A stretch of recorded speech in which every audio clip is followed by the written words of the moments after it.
नमस्कार। मेरे इस नॉलेज वर्ल्ड यूट्यूब चैनल पर एक बार पुनः आप सभी का स्वागत है।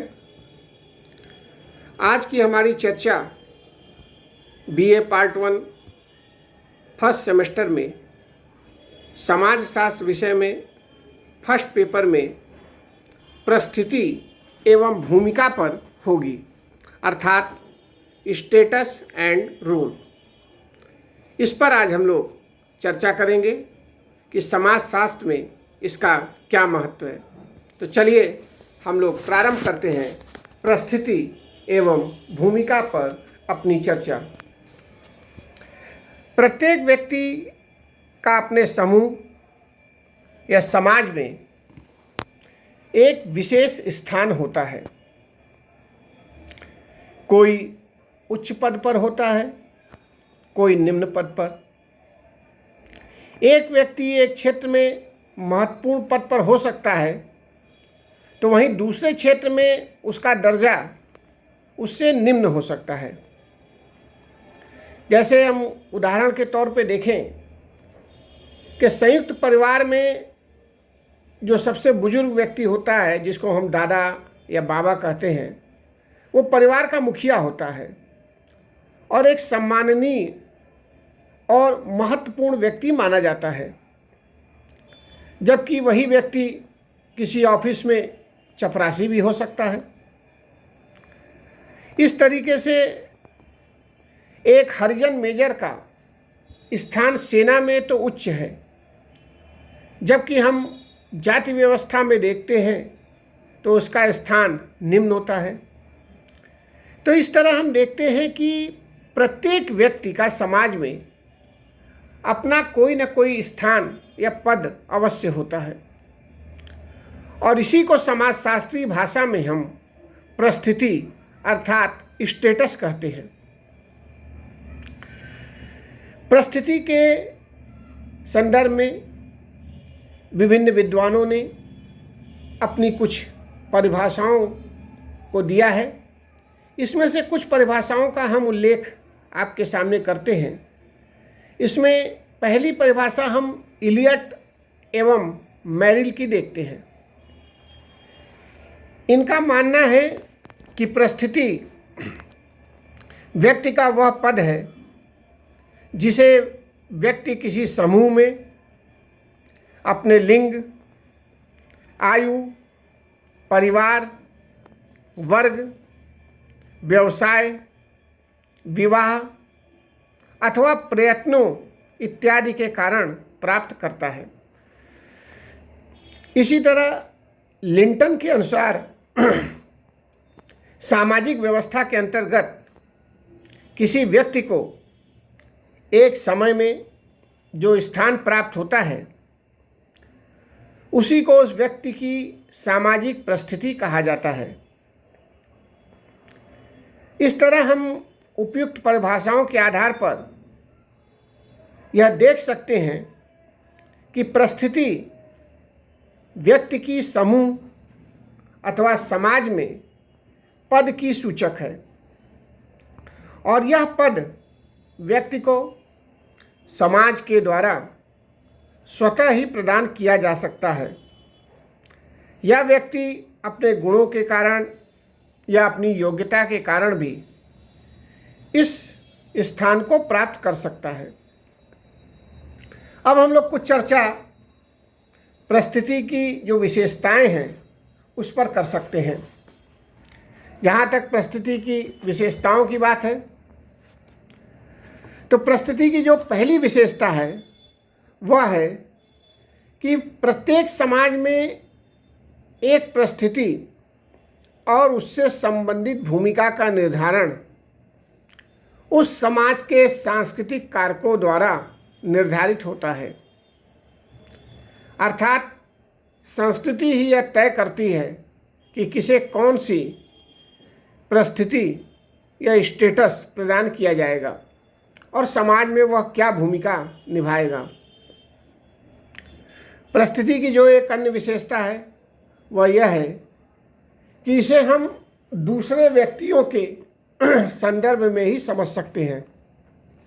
एक व्यक्ति की परिस्थिति का संबंध अन्य व्यक्तियों की परिस्थितियों से होता है और वो उससे प्रभावित भी होते हैं। जैसे अगर हम किसी संस्था के प्राचार्य की परिस्थिति को देखें तो सामान्य रूप से उसकी परिस्थिति समझ में नहीं आएगी, लेकिन जब वो अपने संस्था में प्राध्यापकों एवं छात्रों के बीच में होगा तो उसकी परिस्थिति को आसानी से समझा जा सकता है। जो इसकी एक अन्य विशेषता है वह है एक ही परिस्थिति का निर्वाह अलग अलग व्यक्तियों द्वारा अपने अपने ढंग से किया जाता है। अब इसको हम लोग ऐसे समझ सकते हैं कि जैसे अगर हम भारत की राजनीतिक व्यवस्था को देखें तो प्रधानमंत्री के पद पे 1947 से लेकर वर्तमान समय तक कई प्रधानमंत्रियों ने इस पद को सुशोभित किया है, जिसमें पंडित नेहरू, लाल बहादुर शास्त्री, इंदिरा गांधी, मोरारजी देसाई, राजीव गांधी, अटल बिहारी वाजपेयी, मनमोहन सिंह, नरेंद्र मोदी इत्यादि हैं।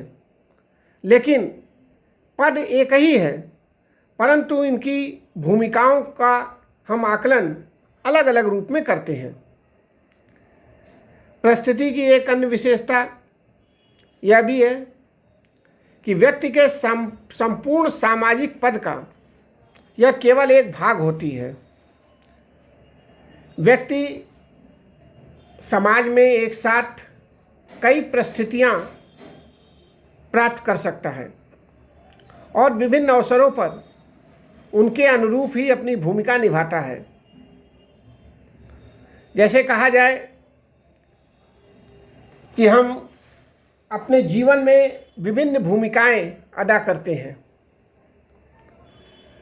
उदाहरण के तौर पर अगर देखें तो एक व्यक्ति डॉक्टर भी हो सकता है, वही व्यक्ति पिता भी है, वही व्यक्ति पति भी है, वही व्यक्ति पुत्र के रूप में भी है, वही व्यक्ति भाई के रूप में भी है। इस तरह से व्यक्ति एक है, परंतु उसकी विभिन्न परिस्थितियां हैं और वो इसे धारण करता है। परिस्थिति की एक अन्य विशेषता यह भी है कि संपूर्ण समाज विभिन्न परिस्थिति समूहों में बटा होता है और इसी के आधार पर हम किसी समाज की विशेषताओं का ज्ञान कर सकते हैं। परिस्थिति की एक अन्य विशेषता यह भी है कि प्रत्येक परिस्थिति के साथ एक विशेष मूल्य एवं प्रतिष्ठा जुड़ी होती है, जो कि संस्कृति के द्वारा निर्धारित होती है। जैसे हम देखें तो पाश्चात्य देशों में स्त्री अधिकारों की स्थिति भारत की अपेक्षा कहीं ज़्यादा ऊंची है। परिस्थिति की एक अन्य विशेषता हम इस आधार पर दे सकते हैं कि एक व्यक्ति एक ही समय में कई परिस्थितियों को धारण करता है, परंतु वह सभी का निर्वाह समान योग्यता एवं कुशलता के साथ नहीं कर पाता। जैसे हम देखते हैं कि कोई एक व्यक्ति अच्छा खिलाड़ी हो सकता है, किंतु वह एक असफल व्यापारी और लापरवाह पिता भी हो सकता है। अब हम लोग कुछ चर्चा सामाजिक परिस्थितियों के प्रकारों पर कर सकते हैं। सन 1936 में रॉल्फ लिंटन ने समाज में पाई जाने वाली परिस्थितियों को प्रमुख रूप से दो भागों, प्रदत्त तथा अर्जित परिस्थितियों में विभक्त किया, जो कि एस्क्राइब्ड स्टेटस और अचीव्ड स्टेटस के रूप में है। यहाँ हम इन दोनों ही परिस्थितियों का उल्लेख करेंगे। तो सबसे पहले हमारी चर्चा प्रदत्त परिस्थिति पे होगी। इसके बारे में हम यह जानते हैं या देखते हैं कि समाज में कुछ ऐसी परिस्थितियां होती हैं जो व्यक्ति के गुणों पर ध्यान दिए बिना उसको स्वतः ही प्राप्त हो जाती है। ये परिस्थितियां व्यक्ति को किसी परिवार विशेष में जन्म लेने, परंपराओं के कारण प्राप्त होती है और बच्चे को उस समय प्रदान कर दी जाती है जबकि उसके व्यक्तित्व के बारे में समाज कुछ भी नहीं जानता। समाज में प्रदत्त परिस्थितियां पहले से ही मौजूद होती हैं और जो नए जन्म लेने वाले व्यक्ति को प्रदान कर दी जाती है। विश्व के सभी देशों में जो समाज है उसमें प्रदत्त परिस्थितियां पाई जाती हैं। इस परिस्थिति पर व्यक्ति का अपना कोई नियंत्रण भी नहीं होता, जैसे स्त्री या पुरुष होना, बालक या युवा होना, सुंदर व कुरूप होना, लंबा व छोटा होना इत्यादि। इस तरह से हम देखते हैं कि इनके आधार पर जो प्राप्त परिस्थितियां होती हैं वो प्रदत्त प्रकार की होती हैं। अब हम लोग यह भी देख सकते हैं कि आखिर किसी भी व्यक्ति का जो परिस्थिति है समाज में उसका निर्धारण कैसे होता है, या प्रदत्त परिस्थिति के निर्धारण के क्या आधार हैं। तो प्रदत्त परिस्थिति के निर्धारण के आधारों को हम निम्नलिखित आधार पर देख सकते हैं। इसमें सबसे पहला है लिंग भेद। लगभग सभी संस्कृतियों में, सभी समाजों में स्त्री एवं पुरुष की परिस्थितियों एवं भूमिकाओं में अंतर पाया जाता है। प्रायः समाज पुरुष प्रधान है, इसलिए स्त्रियों की तुलना में पुरुष की परिस्थिति ऊंची मानी जाती है। पाश्चात्य संस्कृति में स्त्रियों को कमजोर, कोमल, भावुक, सहज विश्वासी, धार्मिक तथा एक विवाही माना जाता रहा है। जहाँ तक भारत की बात है तो भारत में भी स्त्रियों की परिस्थिति पुरुषों से नीची मानी गई है और उन्हें अबला, दासी, यहाँ तक कि संपत्ति के रूप में समझा जाता रहा है। इसी कारण स्त्रियों को उच्च शिक्षा तथा व्यवसाय से अलग रखने का प्रयास किया गया। उनको संपत्ति एवं अधिकारों से वंचित किया गया और उन्हें पुरुषों के अधीन रखा गया। वहीं दूसरी ओर पुरुषों को साहस, वीरता, तर्क, शौर्य, बलिदान का प्रतीक माना गया। इसी कारण स्त्रियों को छोटे मोटे घरेलू कार्य जैसे सिलाई, बर्तन बनाना, बच्चों का पालन पोषण इत्यादि का कार्य सौंपा गया, जबकि पुरुषों को घर के बाहर के कार्य सौंपे गए। इस तरीके से स्त्री पुरुषों में यह जो परिस्थिति का अंतर है उसके लिए बहुत बड़ी भूमिका लिंग भेद भी है। यद्यपि स्त्री एवं पुरुषों की परिस्थितियों में सांस्कृतिक कारणों से भी भिन्नता पाई जाती है। सदैव हुई पुरुषों को स्त्रियों की तुलना में उच्च स्थान नहीं दिया जाता है। कुछ जगहों पर स्त्रियों को पुरुषों से ऊंचा स्थान प्राप्त है। जैसे हम उदाहरण के तौर पर देखते हैं, भारत में गारो, खासी तथा नायर समाज मातृसत्तात्मक परिवारों में है और इसमें स्त्रियों की परिस्थिति पुरुष से ऊंची है। वही परिवार की मुखिया होती है, संपत्ति एवं धार्मिक कार्यों में वही प्रधान होती है। वंश एवं उत्तरदायित्व भी स्त्रियों के आधार पर ही तय किए जाते हैं। वर्तमान समय में स्त्री एवं पुरुषों को कुछ कार्यों को छोड़कर शेष में समान रूप से नौकरी के अवसर भी प्रदान किए जाते हैं।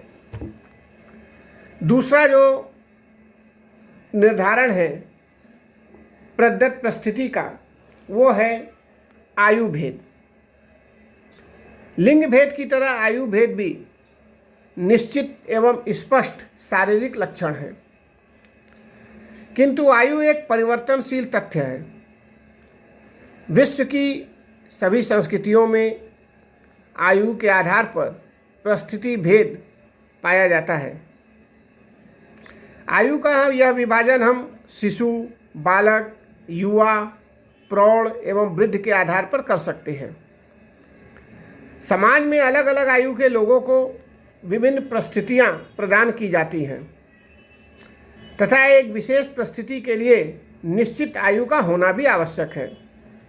जैसे बड़े एवं छोटे भाई का जो भेद है वो आयु पर निर्भर है।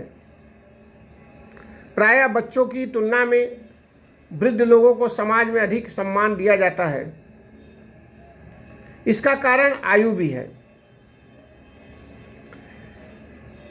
इसी प्रकार मत देने, चुनाव लड़ने, सरकारी नौकरी प्राप्त करने इत्यादि के लिए भी एक निश्चित आयु प्राप्त करना आवश्यक है। यहाँ तक कि विवाह के लिए भी एक निश्चित आयु का निर्धारण है। तीसरा जो आधार है वो है नातेदारी। व्यक्ति को नातेदारी या रिश्तेदारी के आधार पर भी अनेक परिस्थितियां प्राप्त होती हैं। एक व्यक्ति का अपने माता पिता एवं रक्त संबंधियों से संबंध होता है और उनसे संबंधित होने के कारण ही वह अनेक परिस्थितियों को प्राप्त करता है। नातेदारी जैविकी एवं सांस्कृतिक दोनों ही तथ्यों का मिश्रित रूप है। समाज में हमें कई पद माता पिता के द्वारा ही प्राप्त होते हैं, जैसे भाई, मामा, चाचा इत्यादि हमें इसी आधार पर प्राप्त होते हैं। यहाँ तक कि अगर हम राजनीतिक क्षेत्र में देखें तो राजा का पुत्र ही राजपद धारण करता है। यहाँ तक कि हमें अपने माता पिता से धर्म, जाति और व्यवसाय भी मिलता है, क्योंकि भारत में जाति का आधार जन्म ही है। इन नातेदारी के साथ साथ व्यक्ति के कुछ अधिकार एवं दायित्व भी जुड़े हुए हैं। समाज में माता पिता की सामाजिक स्थिति के आधार पर बच्चे का भी मूल्यांकन किया जाता है। इसके अलावा परिस्थिति के निर्धारण में जन्म का भी महत्वपूर्ण स्थान होता है। व्यक्ति का जन्म किस परिवार, जाति अथवा प्रजाति में हुआ है, यह भी समाज में उसकी परिस्थिति को निर्धारित करता है। परिस्थिति का निर्धारण शारीरिक विशेषताएं भी हो सकती हैं। कई परिस्थितियां व्यक्ति को उसकी शारीरिक विशेषताओं के आधार पर प्रदान की जाती है। कुरूप की तुलना में सुंदर, निर्बल की तुलना में शक्तिशाली तथा बीमार एवं अपंग व्यक्ति की तुलना में स्वस्थ एवं सक्षम व्यक्ति को सामाजिक परिस्थिति प्रायः उच्च रूप से प्राप्त होती है। प्रदत्त परिस्थिति के निर्धारण का एक अन्य आधार जाति एवं प्रजाति भी है। भारत में तो जाति व्यक्ति की परिस्थिति का प्रमुख आधार है। ऊंची जातियों में ब्राह्मण, क्षत्रिय और वैश्य आते हैं और निम्न जातियों में शूद्र एवं अछूत जातियों में जन्म लेने वालों को समझा गया है। इसी तरीके से अगर हम विश्व स्तर पर देखें तो गोरे एवं काले का भेद दिखाई देता है। अमेरिका में तो काले लोगों को अनेक सामाजिक एवं राजनीतिक अधिकारों से वंचित रखा गया था। तो इस तरह हम देखते हैं कि समाज में जो प्रदत्त परिस्थिति है वो कहीं न कहीं इसके निर्धारण में इन सभी तत्वों की प्रमुख भूमिका होती है। अब हम लोग परिस्थिति के एक अन्य प्रकार जिसे हम अचीव्ड स्टेटस अर्थात अर्जित परिस्थिति कहते हैं उस पर भी चर्चा कर लेते हैं। अर्जित परिस्थिति का अर्थ है कि ऐसी परिस्थिति जिसे कोई व्यक्ति अपनी योग्यता, गुण एवं क्षमता के आधार पर समाज में प्राप्त करता है, इसी को अर्जित परिस्थितियां कहते हैं। प्रमुख समाजशास्त्री हार्टन एवं हंट के अनुसार एक सामाजिक पद जिसे व्यक्ति अपनी इच्छा एवं प्रतिस्पर्धा के द्वारा प्राप्त करता है, अर्जित परिस्थिति के नाम से जाना जाता है। शिक्षा, व्यवसाय, संपत्ति, विवाह, श्रम विभाजन इत्यादि का संबंध अर्जित परिस्थितियों से ही होता है। अब हम लोग कुछ चर्चा अर्जित परिस्थिति के निर्धारण के संदर्भ में देखते हैं कि कैसे समाज में अर्जित परिस्थिति के निर्धारण को देखा जाता है या उसके आधार क्या हैं। अर्जित परिस्थिति के निर्धारण का जो सबसे प्रमुख आधार है वह है संपत्ति। व्यक्ति के पद का निर्धारण करने में संपत्ति एक महत्वपूर्ण कारक है। संपत्ति पर अधिकार होने या न होने के आधार पर ही व्यक्ति की समाज में ऊंची या नीची परिस्थिति होती है। अक्सर निर्धन की तुलना में धनी एवं पूंजीपति व्यक्ति की सामाजिक परिस्थिति ऊंची होती है। आधुनिक युग में जिन लोगों के पास भौतिक सुख सुविधा अधिक है उन्हें हम ऊंचा मानते हैं, और जिसके पास इनका अभाव है उनकी परिस्थिति समाज में नीची होती है। लेकिन खाली संपत्ति से ही व्यक्ति की परिस्थिति निर्धारित नहीं होती है, बल्कि यह भी देखा जाता है कि यह संपत्ति किस प्रकार से अर्जित की गई है। उदाहरण के तौर पर एक ईमानदार व्यक्ति जो ईमानदारी से संपत्ति अर्जित करता है उसकी तुलना में कालाबाजारी करने वाले, स्मगलिंग करने वाले, अनैतिक तरीके से व्यापार करने वाले लोगों की परिस्थिति नीची होती है। अर्जित परिस्थिति के निर्धारण में एक अन्य भूमिका हम व्यवसाय की भी देखते हैं। व्यवसाय भी व्यक्ति की सामाजिक परिस्थिति निर्धारित करता है। आईएएस, डॉक्टर, इंजीनियर इत्यादि का पद चपरासी, मिल मजदूर, क्लर्क, किसान इत्यादि से ऊंचा माना जाता है। शिक्षा भी अर्जित परिस्थिति का एक प्रमुख आधार है। अशिक्षित की तुलना में शिक्षित व्यक्तियों की स्थिति समाज में कहीं ज़्यादा ऊंची होती है, और अशिक्षित व्यक्तियों की स्थिति समाज में निम्न स्तर की होती है। अर्जित परिस्थिति में राजनीतिक सत्ता की भी महत्वपूर्ण भूमिका है। राजनीतिक सत्ता के आधार पर ही समाज में शासक एवं शासित के बीच अंतर किया जाता है। साधारण जनता की अपेक्षा सत्ता में बैठे हुए लोगों की परिस्थिति ऊंची होती है। विवाह भी व्यक्ति को कई परिस्थितियां प्रदान करता है। विवाह करने पर ही पति पत्नी, माता पिता एवं अन्य परिस्थितियों जैसे जीजा, जवाई, बहू, भाभी इत्यादि परिस्थिति को प्राप्त करते हैं। विधवा या विधुर होने, सजातीय एवं अंतर्जातीय विवाह करने, एक विवाह एवं बहुविवाह करने इत्यादि के आधार पर भी समाज में भिन्न भिन्न सामाजिक परिस्थितियां प्रदान की जाती हैं। अर्जित परिस्थितियों में एक अन्य भूमिका उपलब्धियों की भी होती है। व्यक्ति के द्वारा अपने परिश्रम से जो विभिन्न उपलब्धियां सामाजिक क्षेत्र में ली जाती हैं या प्राप्त की जाती हैं, वो उसकी परिस्थिति का निर्धारण करती हैं।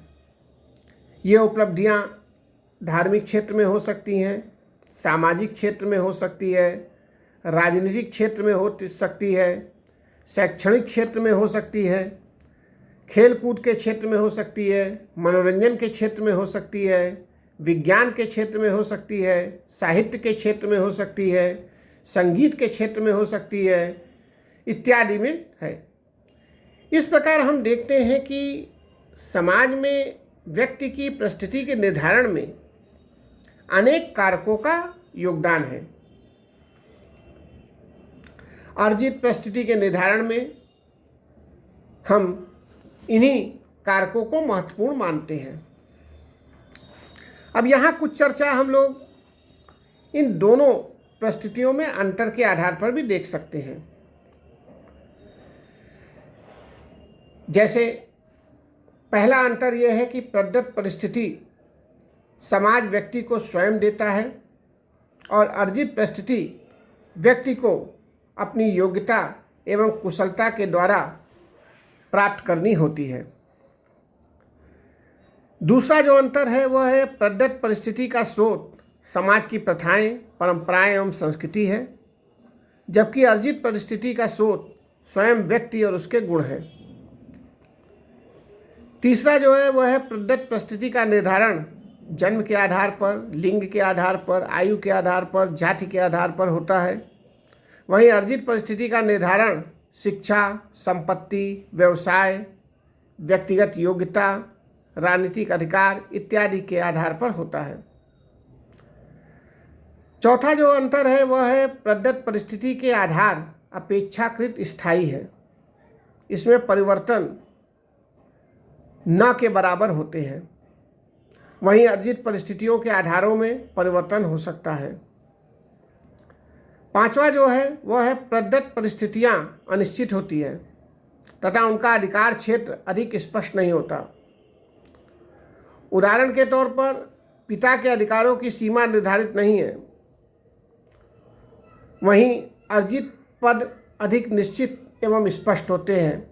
जैसे एक जज, प्राचार्य और राष्ट्रपति के क्या अधिकार हैं यह निश्चित है।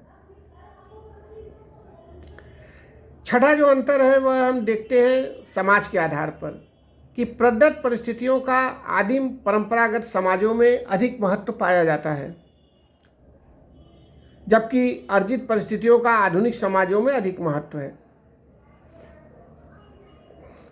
इस प्रकार हमने अर्जित परिस्थिति और प्रदत्त परिस्थितियों में अंतर को देखा। अब कुछ चीज़ें हम लोग इन दोनों परिस्थितियों में संबंध के आधार पर भी देख सकते हैं। सैद्धांतिक रूप से प्रदत्त और अर्जित परिस्थितियां एक दूसरे की विरोधी होती हैं, परंतु कार्यात्मक रूप में ये दोनों एक दूसरे की पूरक हैं। यही कारण है कि प्रत्येक समाज में दोनों ही प्रकार की परिस्थितियां पाई जाती हैं। प्रदत्त परिस्थितियों का जीवन में पहला स्थान है। इसके द्वारा ही सांस्कृतिक विरासत एक पीढ़ी से दूसरी पीढ़ी को हस्तांतरित होती है। इनके द्वारा ही व्यक्तियों का निर्धारण होता है जो किसी पद पर कार्य करेंगे। इनके द्वारा ही एक व्यक्ति का लिंग, आयु, संबंध, वर्ग, उसके माता पिता इत्यादि के बारे में जानकारी प्राप्त होती है। लेकिन इसका अर्थ यह नहीं कि समाज में अर्जित पदों का महत्व नहीं है। अर्जित पदों का जो महत्व है वह इस दृष्टि से है कि सही व्यक्ति सही पद पर पहुंच पाता है, व्यक्ति को कार्य करने की प्रेरणा मिलती है। अर्जित परिस्थितियां समाज में प्रतिस्पर्धा और कंपटीशन की भावना को जन्म देती है, जिसके कारण एकाधिकार की प्रवृत्ति पर रोक लगती है इत्यादि। इस तरह हम देखते हैं कि समाज में प्रदत्त और अर्जित परिस्थितियों दोनों का ही समान महत्व है और दोनों एक दूसरे के पूरक हैं, एक दूसरे के विरोधी नहीं है। धन्यवाद।